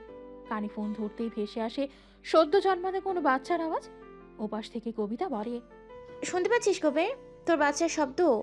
কবিরের চোখ বেয়ে নোনা জল গড়িয়ে পড়ে। অস্পষ্ট স্বরে বলে, মাহি, আপু। তুই জলদি আয়। বলেই ফোন কেটে দেয়। অজানা আতঙ্কে বুক কেঁপে উঠল কবিরের। মাহিকে আবারও হারিয়ে ফেলবে না তো? নিজের শরীরকে কোনো মতো টেনে তুলে গাড়িতে বসে কবির। হাজারো চিন্তা ভাবনা নিয়ে গাড়ি স্টার্ট দেয়। কিছু দূর যেতেই থেমে যায় কবির। সাহসে কুলোচ্ছে না ওর। আবারও সাহস নিয়ে হসপিটাল পর্যন্ত আসে কবির। এলোমেলো পায়ে হেঁটে আসতেই দেখে কবিতা বসে আছে, হাতে তোয়ালে মোড়ানো একটা বাচ্চা। কবির এসেই ধীর কণ্ঠে বলে, আপু, মাহি। কবিতা কিছু বলার আগেই ডক্টর বেরিয়ে আসে। মাহি বেঁচে আছে। মেয়েটা অনেক স্ট্রং আর সাহসীও বটে। এখনও বাচ্চা টাইপ লাগে। ওই যে কথায় আছে না, রাখে আল্লাহ মারেকে। আল্লাহ হায়াত দিলে আমরা তো মানুষ মাত্র। ও র্যাং ফিরে না এখনও। আশা করছি 24 ঘন্টার মধ্যে জ্ঞান ফিরবে। পিটপিট করে চোখ খুলতেই সামনের সাদা ছাদ নজরে আসে মাহির। শরীরে অসহ্য ব্যথা, পেটে হাত দিতেই কেঁপে উঠল মাহি। আমার বাচ্চা বলেই কেটে দেয়। আপনি কান্না করছেন কেন? আমার বাচ্চা? আপনার বাচ্চা বেঁচে আছে, কান্না করবেন না। আপনার শরীর খুব দুর্বল। মাহির মুখে হাসি ফুটে উঠল। কিছু বলার আগেই নার্সটি বেরিয়ে যায়। নার্স বের হওয়ার কয়েক সেকেন্ড পরেই রুমে ঢুকে কবির। কবিরকে দেখে অবাক হয়ে তাকায় মাহি। কেমন এলোমেলো লাগছে। তুমি ঠিক আছো? কষ্ট হচ্ছে? মাহি মুচকি হাসে। আমার বাবু কোথায়? আইসিইউতে। কি হয়েছে? বলেই কেঁদে দেয় মাহি। কবির মাহির চোখের পানি মুছে দিয়ে বলে, সময়ের আগে চলে এসেছে, তাই কিছুদিন আইসিইউতে রাখবে ডক্টর। খেতে না প্লিজ। তোমরা দুজন বেঁচে আছো, এটাই অনেক। আমার এর চেয়ে বেশি কিছু চাওয়ার নেই। কবির মাহির কপালে চুমু দিয়ে হাত জড়িয়ে ধরে। চোখ মুখ লাল হয়ে আছে, মনে হচ্ছে কেটে দেবে। মাহির হাতে পরপর কয়েকটা চুমু এঁকে বুকের সাথে চেপে ধরে। ব্যথায় ছটফট করছে মাহি। সিজারের ব্যথায় হাড় কাঁপিয়ে জ্বর আসছে এই গরমেও লেপের মধ্যে জড়িয়ে আছে মাহি। কবির এভাবে মাহিকে দেখতে পারে না, বেরিয়ে যায়। একদিকে বেবি, একদিকে মাহি। কবির চেয়ারে হেলান দিয়ে বসে, না আর পারছে না সহ্য করতে। হঠাৎ কেউ মাথায় হাত রাখতেই পাশে তাকিয়ে কাজলকে দেখে জড়িয়ে ধরে কেঁদে দেয় কবির। কাজল বেগম শক্তপোক্ত ছেলেটাকে কাঁদতে দেখে অবাক হলেও মাথায় হাত বুলিয়ে বলে, সব ঠিক হয়ে যাবে কবির। কবির ফুপিয়ে উঠে বলে, মাহির কষ্ট, বাচ্চার কষ্ট আমার সহ্য হচ্ছে না। নিজেকে অসহায় লাগছে। আমি চেয়েও কিছু করতে পারছি না তাদের জন্য। মাহির ঘুমন্ত মুখের দিকে তাকিয়ে আছে কবির। যন্ত্রণায় ছটফট করতে করতে মাত্রই ঘুমিয়েছে মেয়েটা। কবির হাত বুলিয়ে দিচ্ছে মাথায়। চোখের কোণে এখনো পানি রয়েছে। কবির চোখের পানি মুছে দিয়ে ঠোঁট ছোঁয়ালো দু চোখে। কবিতা রুমে ঢুকে বাবুকে নিয়ে। বাবুটার মায়ের গরম লাগবে, বাবু অনেক উইক। কিন্তু মাহি যা অবস্থা, তাতে মাহি বাবুকে কিভাবে নেবে? তাহলে কি হবে এখন? ভাইকে অবুঝ বালকের মতো প্রশ্ন করতে দেখে কবিতা হতাশ হয়। এটা ভালোই বুঝতে পারছে যে তখনকার শক এখনো কাটিয়ে উঠতে পারেনি। সব ঠিক থাকলেও কবিরের হারানোর ভয় এখনো যায়নি। তোমাদের রাজপুত্রকে এখন তোকেই বুকের মাঝে জড়িয়ে রাখতে হবে। কবির এক ঢোক গিলে বলে, ওকে ধরতে আমার ভীষণ ভয় করে। এই বুঝে ভেঙে যায়। এত কিছুর মাঝেও ভাইয়ের কথায় হেসে দেয় কবিতা। কবির হাসির কারণ না বুঝে বলে, আসতিস কেন? কিছু না, ভাবছি আবার সেই তেজি রাগী বিচক্ষণ ভাইটা কই। মানে? তোর মাঝে আমার ভাইকে খুঁজে পাচ্ছি না কবির। কবির মাথা নিচু করে রাখে। কবিতা ভাইয়ের মাথায় হাত বুলিয়ে দিতেই কবির বাচ্চাদের মতো কেঁদে ওঠে। আমি প্রচুর ভয় পেয়ে গেছিলাম আপু। আল্লাহ আমার ভুলের শাস্তি মাহি বা বাবুকে কেড়ে নিয়ে দিবে ভেবে ভয় পেয়েছিলাম। আমি ওদের চাই আপু, ওদের ছাড়া বাঁচতে পারবো না। সে ভয়টা আমাকে এখনো ঘিরে ধরে আছে। মাহি বাবু দিয়ে যদি চলেছে, এইটুকু বাচ্চা আর আমি কিভাবে কি করব? আমার যে মাহিকেও চাই। আমি স্বার্থপর হয়ে মাহিকে জোর করতে চাই না, কিন্তু মাহিকে ছাড়া আমি কিভাবে থাকবো? কবিতা ছোট্ট একটা শ্বাস ফেলে বলে, মেয়েরা কখনো স্বামীর সংসার ছাড়তে চায় না কবির, যতক্ষণ তারা সহ্য করতে পারে। মাটি কামড়ে পড়ে থাকে, কিন্তু তুই ওর সাথে যা করেছিস সেটা খারাপ করেছিস। আমি জানি এটা একটা ভুল বুঝাবুঝি থেকেই হয়েছে, তবুও দোস্ত তুইও করেছিস। আর একজন মেয়ে হয়ে ওর প্রতি হওয়া অন্যায় তো আর সমর্থন করতে পারি না বল। এখন এসব ভেবে বুদ্ধিহীন হোস না, আগে বাবুকে তোর বুকে নে, ওর পিঠে এইভাবে হাত বোলাবি। কবির বাবুকে বুকে নিয়ে হাত বোলাতে থাকে। কবিতা দেখে মুচকি হাসে। মাহির জ্ঞান ফিরেই দেখে কবির বাবুকে নিয়ে বসে আছে। মাহির জ্ঞান ফিরেছে দেখে কাজল বেগম তাকে উঠিয়ে বসায়। ওর কি হয়েছে, এভাবে বুকে কেন? কাল সারাদিনও ও আইসিইউতেই ছিল। বাচ্চা এখনো অনেক দুর্বল। একদিকে তুই আর একদিকে বাবু, কি যে গেছে কাল। মাহি কেঁদে দেয়। তা দেখে কবির উঠে এসে মাহির পাশে বসে। কাঁদছো কেন? আমার জন্যই আজ এইসব হয়েছে। আমি তাড়াহুড়ো করে না উঠলে। কবির মাহির মাথায় হাত বুলিয়ে বলে, যাই হোক, তোমরা দুজন বেঁচে আছো, এটাই অনেক। 2টা দিন কেটে যায়। কবির এক মুহূর্তের জন্য মাহির আর বাবুর থেকে দূরে যায় না। মাহি এখনো একটু সুস্থ, তবে কয়েক মাস সাবধানে থাকতে হবে। দাদু সহ ও বাড়ির সবাই এসেছিল। মাইকে নিয়ে যেতে চাইলে কবির যেতে দেয় না। এ নিয়ে মেঘ আর কবিরের কথা কাটাকাটিও হয় কয়েক দফা। আজ ছুটি দিলে তারা বাড়ি চলে আসে। বাসায় এসেই চমকে যায়, পুরো বাসা সুন্দর করে সাজিয়েছে। সামনে ফুল দিয়ে লেখা ওয়েলকাম হোম। কবির মাহির কোলে বাবুকে দিয়ে বলে, একটু শক্ত করে ধরো। বলেই কোলে তুলে নেয়। বাকি সবাই ছবি তুলেছে, ভিডিও করছে। কবির মাহিকে রুমে নিয়ে খাটে বসিয়ে দেয়। বাবুকে পাশে শুয়ে বলে, কিছু খাবে? খেয়েই তো আসলাম। আমি ফ্রেশ হয়ে আসছি। আচ্ছা শুনুন। হুম। না কিছু না। মাহি, আমাকে সব বলবে প্লিজ? যা মনে হয় আমি সব শুনবো। নিজের এতটুকু ক্ষতি করো না প্লিজ। মাহি কবিরের দিকে তাকিয়ে মাথা নিচু করে বলে, পানি খাবো। এত জড়তা কেন মাহি? আমি তোমার স্বামী। মাহি কবিরের দিকে তাকায়। কবিরের সেই তেজি মুখটায় এখন চিন্তার ছাপ বিদ্যমান। সরি। সরি কেন বলছো? সারা জীবন নিজের কাছে নিজেই করে এসেছি, শত অসুস্থতার পরেও। কিছু বলতে কেমন যেন লাগে। অর্ডার করা অভ্যেস নেই তো, তাই হয়তো। এখন থেকে অভ্যাস কর, বুঝলে? নিজে তো কিছুই চাইবি না, বাবা হওয়ার মতো এত শখের অনুভূতি দিয়েছ, আর ওকে দিয়ে কাজ করাবো না তা কি হয়? কবিতার কথায় মাহি কবির দরজায় তাকায়। মাহি মাথা নিচু করে নেয়। ওরে ছোট্ট পাখি, তুমি লজ্জা পাচ্ছ নাকি? আমার পিচিটাকে আমাকে দাও দেখি। এই যে কবির চৌধুরী, বউকে ফ্রেশ করিয়ে দে, আমি পুচকাটার সাথে একটু ঘুরে আসি। মাহি কিছু বলতে যাবে আগেই কবির বলে, যাও, আমি আছি তো। মাহি চোখ বড় বড় করে তাকায়। কবিতাকে কিছু বলার আগেই কবির কবিতাকে ছেড়ে বের করে দেয়। আপনি আপুকে পাঠিয়ে দিলেন কেন? আমি একা একা কিছু করতে পারবো না। যা বাবা, তোমার বর থাকতে আপুকে কেন রাখবে? মানে? মানে আমি আমার বউকে ফ্রেশ করে দিতে পারবো। না, আমি যাবো না আপনার সাথে। তোমাকে যেতে হবে না, আমি নিয়ে যাচ্ছি। বউ পাখি, এমন লজ্জায় লাল হয়ে যাচ্ছ কেন? মাহি করুণ চোখে কবিরের দিকে তাকায়। কবির মিটমিট হাসছে। অসভ্য লোক। মাহি লজ্জায় বুকে থাকা ছোট্ট জানটাকে বুকের সাথে আগলে নিয়ে মুখ লুকায়। একটু পরে বুঝতে পারে কেউ ওদের দুজনকে জড়িয়ে ধরে রেখেছে। সেটা আর কেউ না, কবির। মাহি এর একটু এলিয়ে দেয় নিজের শরীর কবিরের কাঁধে। পিঠে ব্যথা করছে তার। কবিরের ধরায় একটু ভালো লাগছে, তাই শরীর কিছুটা এলিয়ে দেয়। সকাল থেকেই তোড়জোড় চলছে। আজ বাবুর আকিকাতায় 2টো খাসি কাটা হয়েছে, পাশে আবার আরেকটা খাসির মাংস দিয়ে রান্না করা হচ্ছে বিরিয়ানি, আত্মীয় স্বজন আর গরিবদের খাওয়ানোর জন্য। মাহির পরিবারের সবাই এসেছে, নীলাদেরকেও দাওয়াত করেছে কবির। বাবু একদম তোর মতো হয়েছে, তাই না রে মাহি? কি জানি আপু, আমি তো কিছুই বুঝতে পারি না। না, একদম কবিরের মতো।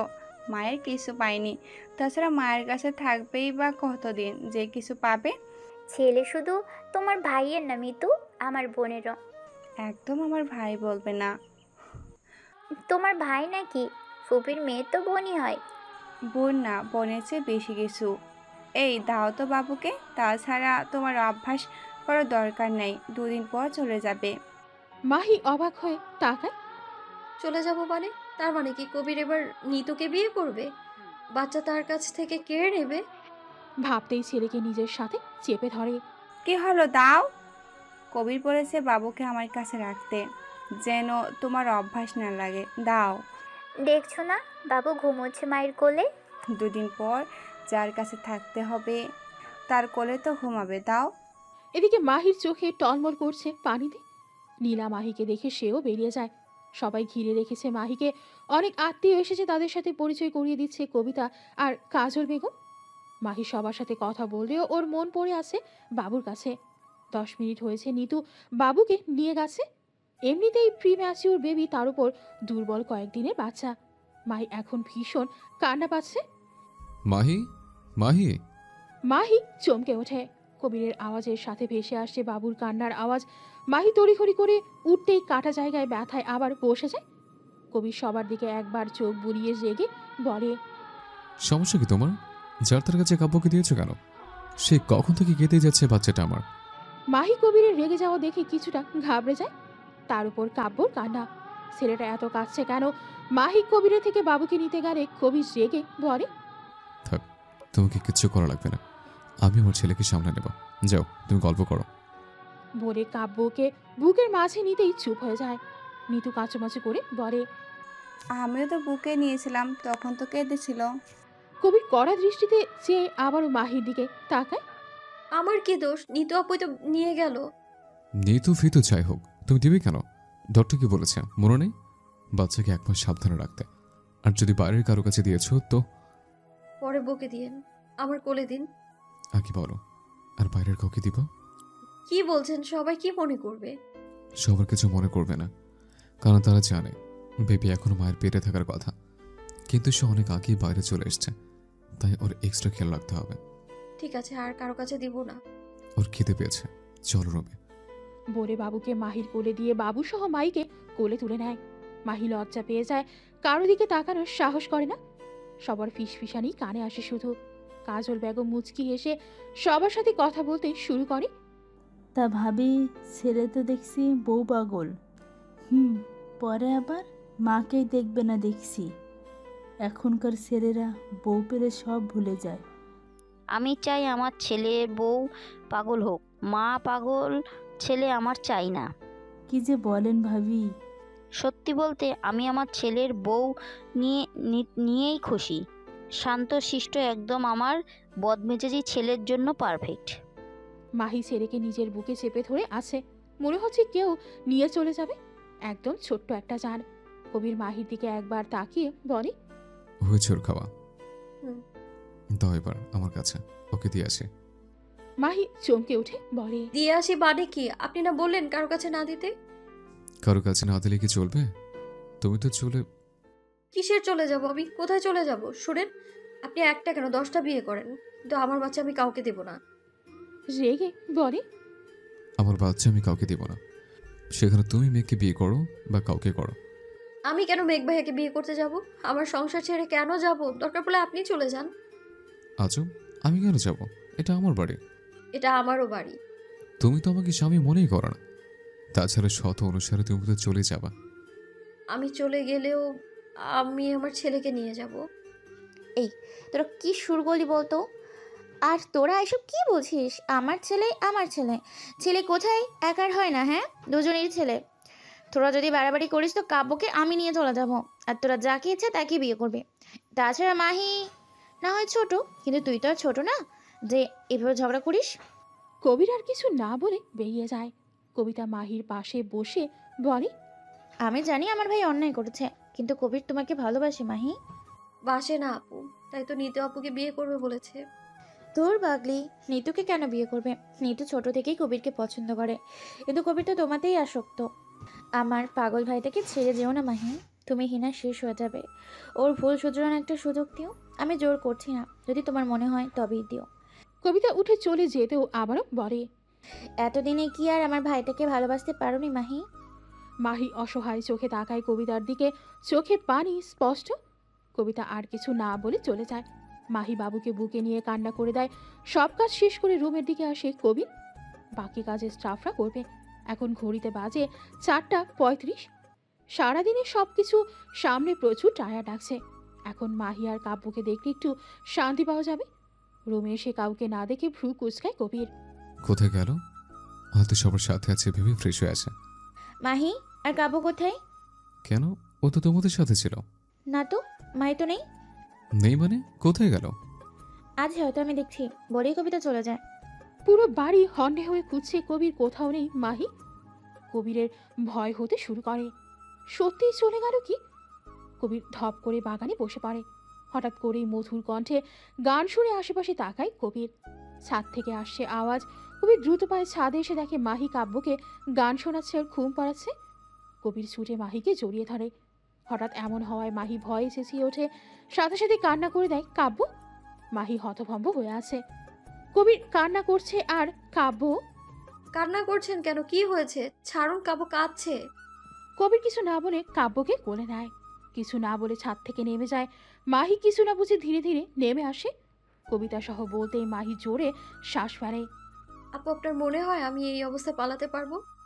কবিতা হেসে ফেলে, বলে, কি জানি বাবা, তোমার বরের মাথায় পড়ে গেছে। মাহিও হেসে দেয়। কবিতা মাহির দিকে তাকিয়ে আছে। মেয়েটা হাসে, কম হাসলে বেশি সুন্দর লাগে। যাও দেখো তোমার বর কি করছে। মাহি রুমে ঢুকে দেখে কবির কাব্যকে বুকে জড়িয়ে আছে। কাব্য বাবার বুকে মিশে শান্ত হয়েছে। এতক্ষণ কেঁদে কেটে ভাসিয়ে ফেলছিল। মাহি আস্তে আস্তে হেঁটে খাটে শুয়ে পড়ে। শরীর তার আজ একটু বেশি খারাপ করছে। মাহি আজকের কথা ভাবতে ভাবতে ঘুমিয়ে যায়। কেটে গেছে একটা মাস। কাব্য মাহি দুজনে এখন অনেকটা সুস্থ। কাব্য আগের চেয়ে একটু গায়ে হাতে হয়েছে। ছেলেটা শান্ত হলেও প্রচুর জেদি। রেগে গাড়ি সামলানো কঠিন হয়ে পড়ে। মাত্র 1.5 মাসের বাচ্চার এমন রাগে হতাশ মাহি। ছেলেকে ছেড়ে দুদণ্ড শান্তি নেই তার। যদিও এই সময়টা পেটেই থাকতো কাব্য তবে ভালোই হতো। এখন এটুকু বয়সে যেমন হাত পা নাড়ে কাঁদে, আর একটু বড় হলে না জানি কি করবে ভেবেই দীর্ঘশ্বাস ফেলল মাহি। মাহি, কাব্য ঘুমিয়ে গেছে? জি আপু, এই মাত্র ঘুমিয়েছে। তুমি কি ফ্রেশ হয়ে আসো, আমি নিচ্ছি। ঠিক আছে। মাহি ফ্রেশ হয়ে এসে খাবার খেয়ে নেয়। না হলে কাব্য উঠলে আর খাওয়া হবে না। কবিরও বাসায় নেই যে ওকে খাইয়ে দেবে। কাব্যর জেদ উঠলে সে কারো কাছে থাকে না। 2 দিন হলো সে কাজে বাইরে গেছে। 2 দিনে মাহি কবিরকে অনেক মিস করেছে। কবির থাকলে কাব্যকে সহজেই সামলে নিতে পারে। আচ্ছা আপু, কাব্য বিছানায় ঘুমায় না কেন? শোয়ালেই উঠে কেঁদে ওঠে কেন? কবিতা মুচকি হেসে বলে, কারণ তোমরা ওকে বুকে নিয়ে ঘুমাও তাই। তাছাড়া ও শুরু থেকেই বুকেই ঘুমিয়েছে। তখন তো ম্যাচিওর ছিল না, তাই বাধ্য হয়েই বুকে নিতে হয়। সেই অভ্যাস হয়ে গিয়েছে। রাত বাজে 2:30। অসহায়ভাবে তাকিয়ে আছে কবিতা। মাহি কাব্য দুজনেই কাছে। 8 ঘন্টা যাবৎ কেঁদেই যাচ্ছে ছেলেটা। বাড়ির সবাই জেগে আছে, কারো কাছে থামছে না কাব্য। কবিতা চেক আপও করেছে, সব ঠিকঠাক আছে, তবুও কাঁদছে কেন? কাজল বেগম তেল মালিশ করে দিয়েছে পেটে। কবিতা দেখেছে ডানা উঠেছে কিনা, কিন্তু সবই ঠিক আছে, তবুও কাব্য কেঁদেই যাচ্ছে। কাব্যর কান্নায় মাহিও কেঁদে যাচ্ছে, আর বারবার এটা ওটা বলছে, করছে যাতে কাব্য শান্ত হয়, কিন্তু কাব্য তো কেঁদেই চলেছে। কি হয়েছে? কাব্য তো কাছে কেন? আর মাহি, তোমার কি হয়েছে? কথাটা ভয়ে ভয়ে বলে কবির। না জানি কি হয়েছে। কবিরকে দেখে মাহি ছুটে কবিরকে জড়িয়ে ধরে। কবির অবাক হয়, ভয়ে যেন হাত পা নড়ছে না। কাব্য এত কাছে কেন? সেই আধা ঘন্টা ধরে কাছে, থামছি না। কবিরের দিকে তাকিয়ে কথাটা বলে। কবির কাব্যকে কোলে তুলে নেয়। বাবার কোলে প্রায় 5 মিনিট পর শান্ত হয়। সবাই এবার লম্বা শ্বাস ফেলে। মাহি এখনো কাঁদছে। কবির এক হাতে মাহিকে জড়িয়ে ধরে, চোখের পানি মুছে ইশারায় কাঁদতে মানা করে। কবিতা কাজল বেগম এবার শান্তি পায়। মেয়েটা কাব্যকে সামলাতে হিমশিম খাচ্ছিল। কবিতা ফিসফিস করে বলে, খেয়ে এসেছিস? না। আমি খাবার পাঠাচ্ছি, মা ছেলেকে সামনেই খেয়ে নিস। কবির মুচকি একটা হাসি দিয়ে মাথা নাড়ায়। কবিতাও হেসে বেরিয়ে যায়। একটু পরেই কবিতা খাবার নিয়ে আসে। কাব্য তখনও কবিরের কোলে ঘুমাচ্ছে। তুই না আসলে কি হতো এখন? বাপরে! কবির কবিতার কথায় মুচকি হেসে ছেলের কপালে চুমু দেয়। মাহি মাথা নিচু করে বলে, সরি আপু, কাপড় জন্য অনেকক্ষণ সবাই জেগে আছো, তোমরা শুয়ে পড়ো। কবিরকে খাবার খাইয়ে তোমরা ঘুমিয়ে পড়ো। বলেই কবিতা বের হয়ে যায়। তুমি শুয়ে পড়ো, আমি পরে খেয়ে নেব। এখন কাব্য জাগলে আরো কান্না করবে। মাহি কিছু না বলে হাত ধুয়ে খাবার প্লেট নিয়ে কবিরের সামনে বসে। হা করেন। কবির হতবাক হয়ে তাকিয়ে আছে। এভাবে তাকিয়ে আছেন কেন? হা করেন। কবির হা করতেই মাহি এবার খাইয়ে দেয়। কবির খাওয়া শেষ করে বলে, তুমি খেয়েছো? এবার ওকে আমার কাছে দিন, আপনি ফ্রেশ হয়ে আসুন। একটু তুললেই কেঁদে উঠবে। থাক আমার কোলে, দুদিন শান্তি মতো ঘুম হয়নি তোমার, ঘুমাও। মাহি অবাক হয়। আপনিও তো মনে হয় ঘুমোননি ঠিক মতো। আমি ঠিক আছি। মাহির এখন কান্না করতে ইচ্ছে করছে। সে জানে কবির প্রচুর ট্রায়ার, চোখে মুখে স্পষ্ট বোঝা যাচ্ছে। ওকে দিন আমার কাছে। কেন? আরে দিন তো। কবির মাহির করে দিতেই কাব্য কেঁদে ওঠে। মাহি ওকে নিয়ে শুয়ে ওকে খাইয়ে দেয়। কাব্য কিছুক্ষণ কেঁদে চুপ হয়ে যায়। কবির ছোট্ট একটা নিঃশ্বাস ফেলে ফ্রেশ হয়ে আসে। কাব্যর কান্না তো বুঝলাম, কিন্তু তুমি কান্না করছিলে কেন? মাহি কবিরের দিকে তাকায়। কাব্যর কান্না আর কবিরের না থাকা দুইটা মিলেই কেঁদেছে আজ সে। আসলে কাব্য এতটা কান্না করছিল আমি বুঝতে পারছিলাম না কি করব। তাই বলে ছেলের সাথে তুমিও কান্না করবে? আমি না থাকলে কিভাবে সামলাবে তুমি? মাহি অসহায় ভাবে তাকায়। আপনি আবার কোথায় যাবেন? না, ধরো একেবারের জন্য দুনিয়া থেকে চলে গেলাম, তখন? মাহি বুক ধক করে উঠল। কয়েক ঘন্টা নাই তাই কেঁদে কেঁদে একাকার মা ছেলে। আর উনি কি বলছেন? এটা কিভাবে বলতে পারলো উনি? মাহির কাদো কাদো মুখ দেখে কবির বুঝলো মাহির কথাটা পছন্দ হয়নি। সে জানে মাহি তাকে ভালোবেসেছে। ওর চোখের ভাষা পড়তে পারে কবির। মেয়েটা ওর ধারণার চেয়েও বড্ড গুটিয়ে চলে নিজেকে। কবির চায় মাহি কবিরকে ভালোবাসুক, ওদের সুখের স্বাভাবিক সংসার হোক। এটা মাহিও চায়, সেটাও কবির জানে। তাহলে মুখে বলতে কিসের এত জড়তা? মাহিকে চুপচাপ দেখে কবির উঠে মাহির কাছে বসে কাব্যকে বুকে নিতেই আরো গভীরভাবে ঘুমিয়ে পড়ে। কবির মাহিকে এক হাতে জড়িয়ে ধরতেই মাহি ডুকরে কেঁদে ওঠে। কাঁদছো কেন? আমি তো মজা করলাম বাবা। মাহি এখনো কেঁদেই যাচ্ছে। কবির এক হাতে মাহিকে জড়িয়ে ধরে আছে, কিছু বলছে না। কাঁদু কিছুক্ষণ। ভালোবাসো মাহি? মাহি ঝট করে কবিরকে ছেড়ে দেয়।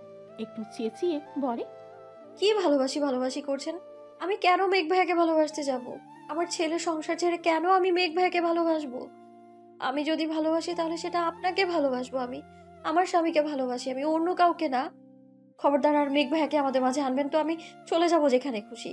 থাকেন আপনি আপনার ছেলেকে নিয়ে, অনেক হয়েছে। আমি কিছু বলি না তাই বলে কি আমার কোনো দাম নেই নাকি? থাকবে কি করে? যার মা নেই বাবা নেই তার আবার কেউ থাকে নাকি? থাকে না তো। আজ এতিম। এই চুপ চুপ, ছেলে উঠলো হয়েছে। মাহি কিছু না বলে রাগে ফুঁসতে থাকে। তুমি রাখতেও পারো মাহি? কোন কথার মাঝে কোন কথা? কবির কথা শুনে হতভম্ব হয়ে গেল। আসলেও তো আমি তো রাগ করতে পারি না। তাহলে আমি রাগ করেছি কেন? মানানোর কেউ আছে তাই বলে কি রাগ করেছি? রাগ করা শিখছি আমি, নিজের ভাবনায় পড়ে গেলাম আমি।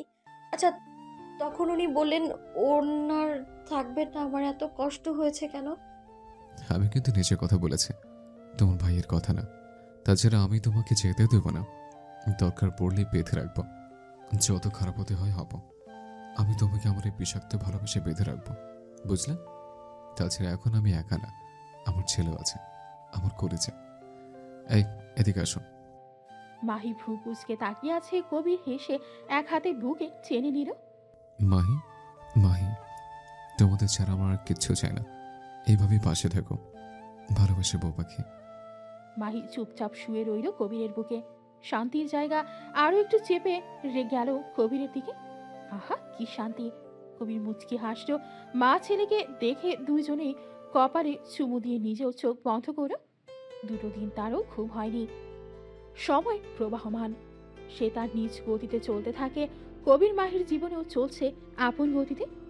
মাহি, এই মাহি। আম্মু, এই আম্মু। মাহি রান্না করছে এখন, ডাকে বিরক্ত সে। দেখ তো বাপ, ছেলে ডাকছে কেন?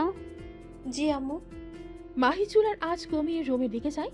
গিয়ে দেখে বাবা ছেলে একে অপরকে জড়িয়ে ধরে শুয়ে আছে আর চেঁচাচ্ছে। ছেলে হয়েছে একদম বাপের কপি। বাপ যা করবে তাকেও তা করা লাগবে। 3.5 বছরের এই ছেলেকে নিয়ে তার চিন্তার শেষ নেই। কি হয়েছে কি? কাব্য, তোমার আম্মুকে বলো তো বাবাকে মর্নিং কিসে দিতে। কাব্য আধো আধো করে বলে, আম্মু, পাপাকে কিসি দাও। কিসে মর্নিং কিসি? আর আপনি ছেলেকে সব কি শেখাচ্ছেন শুনি? বউকে ভালোবাসতে শেখাচ্ছে, বুঝলে? মাহি বিরক্ত হয়ে বলে, আপনার ফালতু কাজ শেষ হলে দুজনেই রেডি হয়ে নিচে আসুন। দেখছিস তোর মাটা কেমন ছাচালো মহিলা, সকাল সকাল স্বামীকে আদর করে ডেকে তুলবে, ম্যাচেস দেখাচ্ছে। আরে আমি বউয়ের ভালোবাসার অভাবে একদিন টুস করে মরে যাব, বুঝলি বাবা? তোর মায়ের আমার প্রতি কোনো আদর নেই। কাব্য বাবার দিকে তাকিয়ে আছে গভীর মুখে। আসলে বোঝার চেষ্টা করছে তার বাবার কথা, কিন্তু তার মাথায় কি এখন এসব কি ঢুকবে? সে শুধু তাকিয়ে আছে। মাহি ছোট্ট একটা শ্বাস ফেলে রুম থেকে বের হয়। এটা কবিরের রোজগারের কাজ, তাকে ডেকে সকাল সকাল ছেলেকে বউকে ভালোবাসা নিয়ে নীতি বাক্য শোনানো। এই যে মাহি সকালে ভালোবাসার পরশ দিয়ে উঠে, এটা কবিরও জানে। মাহি সকালে উঠে বাবা ছেলেকে আদর করে কাব্যকে কবিরের কাছে শুইয়ে দিলে কবির ছেলেকে টেনে বুকে নিয়ে আবারও ঘুমিয়ে পড়ে। এই দৃশ্য দেখে রোজই একটা ভালো লাগা কাজ করে মাহি। কবিরের উদ্দেশ্য হলো ঘুম থেকে উঠেই বউ ছেলেকে একসাথে দেখে এতে নাকি দিন ভালো যায়, তাই রোজ শুয়ে থেকে এভাবে ডাকাডাকি করে। মাহি খুব বিরক্ত করে বসে আছে, সেই কখন ফাংশন শুরু হয়েছে, লোকজন আসতে শুরু করেছে, কিন্তু এই বাপ ছেলের কোনো খোঁজ নেই। আজ কবিতার 7 মাসের অনুষ্ঠান, প্রায় 7 বছর পর তার কোল আলো করে একটা শিশু আসছে, তাই বেশ বড় করেই অনুষ্ঠান করা হচ্ছে। কবিতার বড় একজন ডক্টর, খুব শান্তশিষ্ট মানুষ, অমায়িক ব্যক্তিত্বের মানুষ তিনি। এই যে বিয়ের এত বছর পরেও বাবু না হওয়ার দোষ কিন্তু কবিতারই ছিল, তবুও কখনো একটা টুস শব্দও করেনি। আশেপাশে হাজারো মানুষের কথায় তিনি স্ত্রীর প্রতি অতটুকু অভিযোগ করেনি। কবিতা আসামকে আরেকটা বিয়ের কথা বলে সে কি রাগ? শান্ত মানুষের রাগ ভয়াবহ হয়। মাহির সাথে তার সম্পর্ক বেশ রমরমা, ছোট আপু বলে ডাকে তাকে আসাম। আবার মাঝে মাঝে বিয়ানও বলে। তার মেয়ের সাথে নাকি কাব্যর বিয়ে দেবে, এসব শুনে কবিতা বলে যদি ছেলে হয়। আসাম বেশ কনফিডেন্সের সাথে বলে, জি না বেগম সাহেবা, আমার তো আমার মতো একটা পিচ্ছি কবিতাই চাই, তাছাড়া ছেলে হলেও সমস্যা নেই, মাহির মেয়ে হলে দরকার পড়লে তার সাথে বিয়ে দেব। মাহি তখন হো হো করে হেসে ওঠে। কবিতা আর আসামের দিকে তাকিয়ে কথাগুলো মনে পড়ে মাহির। অজান্তেই হেসে ওঠে, আল্লাহর কাছে প্রাণ ভরে দোয়া করে তাদের 3 জনের জন্য। এবার মাহি চরম রেগে রুমের দিকে এগোয়, এ বাপ ছেড়ে পেয়েছেটা কি? এদিকে মেহমান আসতে শুরু করেছে আর তাদের রেডি হচ্ছে না। হওয়াচ্ছে রেডি আজ, যেখানে সে মেয়ে হয়ে রেডি হয়ে 8 ঘন্টা আগে থেকে বসে আছে, আর এরা বাপ ছেড়ে। মাহি গজগজ করতে করতে রুমে ঢুকতেই হা হয়ে যায়। কবির কাব্য আয়নার সামনে দাঁড়িয়ে পারফিউম স্প্রে করছে। কাব্যকে একটা টুলের উপর দাঁড় করিয়েছে কবির।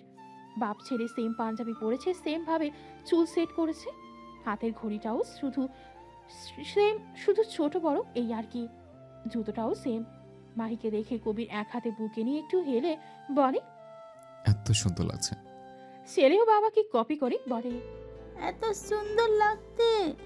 মাহি ছেলের কাণ্ডে ফিক করে হেসে দেয়, এগিয়ে এসে ছেলের কপালে চুমু এঁকে বলে, পাপাকেও টিসি দাও।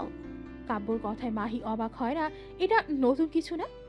না দিব না, তোমার পাপা পচা। না পাপা তালো। ভালো না চাই। তোর মায়ের হিংসা হচ্ছে, বুঝলি বাপ? আচ্ছা আমাকে তোর মায়ের থেকে সুন্দর লাগছে কিনা তাই। বুঝি সবই বুঝি। ঘোড়ার ডিম বোঝেন। নিচে চলুন, সবাই গেস্ট আসতে শুরু করেছে। কবির কাব্যকে কোলে নিয়ে মাহির কপালে চুমু এঁকে বলে, মাশাআল্লাহ, আমার দ্বিতীয় বাবুর আম্মুকে আজ অধিক সুন্দর লাগছে। কবিরের কথায় একরাশ মুগ্ধতা ফুটে ওঠে মাহির মুখে। আরো বেশি মুগ্ধ হয় যখন কাব্য বাবার মতো কপালে চুমু খেয়ে তার আলো আধো ভাষায় বলে, মাতাল্লাহ। তার পরের কথা কি বলেছে বাবা তার মনে পড়ছে না, তাই বাবার দিকে তাকিয়ে আছে। কবির ছেলের তাকানো দেখে হেসে বলে, সুন্দর লাগছে। কাব্যর চোখ মুখ তখনও গম্ভীর। তার বাবা যে এই 2 শব্দ বলেনি তা সে জানে। কবির ছেলের এমন তাকানো দেখে শব্দ করে হেসে ওঠে, সাথে মাহিও হেসে দেয়। মাহি, কবির, কাব্য নিচে আসতেই সবাই হা করে ওদের দেখে এত সুন্দর লাগছে তাদের। এই সুন্দর দৃশ্য আরো একজন মানুষ মুগ্ধ হয়ে দেখছে। মেঘ মাহিকে না পাওয়ার বেদনা তার জীবনে হাহাকার সৃষ্টি করে একরাশ ব্যথা তৈরি হয় এই বুকের মাঝে। তবুও যখন মাহির হাসি খুশি ভরা মুখটা দেখে তার ভালো লাগে। ভালোবাসলে তাকে পেতে হবে বলে এমন কিছুতে নেই। এই যে সে সুখে আছে, ভালো আছে, এটাই তো অনেক। তাছাড়া কবিরের মতো ভালোবাসার একজন মানুষ পেয়ে সেও কম নাকি না। মামু। মেঘকে দেখে কাব্য গুটি গুটি পায়ে ছুটে আসে। মেঘ কাব্যকে কুলে তুলে হাতে বড় বড় 2টো চকলেট দেয়। এইটুকু হাতে চকলেট নিতে না পেরে বুকে নিয়ে জড়িয়ে ধরে। তা দেখে কবির এগিয়ে আসে। মেঘ আর কবিরের টুকটাক কথার মাঝে মাহি এসে কবিরের পাশে দাঁড়ায়। ভাইয়া ভাবিকে নিয়ে আসলে না যে? তোর ভাবি মায়ের বাড়ি আসতে চেয়েছিল, কিন্তু এই অবস্থায় জার্নি করে আসাটা ঠিক হবে না, তাই রেখে এসেছি।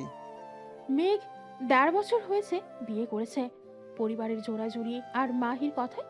কারণ মাহি এখন অন্য কারো। তাছাড়া মাহি নিজে বলেছে সে কবিরকে ভালোবাসে। মেঘ সবার কথা ভেবে বিয়ে করেও মেনে নিতে বেশ সময় নেয়। সব জেনে কোনো দ্বিমত পোষণ করেনি। অনামিকা ভালোবাসা হারানোর যন্ত্রণা সে বোঝে, তাই মেঘকে সে সময় দিয়েছে। ধীরে ধীরে দুজনেই একে অপরকে মেনে নিয়েছে। তাদের বিয়ের ১০ মাসের মাথায় মা বাবা হওয়ার সৌভাগ্য হয় তাদের। এখন সে ৮ মাসের প্রেগনেন্ট। অনুষ্ঠান শেষে সে তার রুমে চলে গেছে। ছেলেকে বিছানায় শুইয়ে চারপাশে মাহিকে খোঁজে কবি। ব্যালকনিতে শাড়ির আঁচল দেখে সেখানে গিয়ে পেছন থেকে জড়িয়ে ধরে।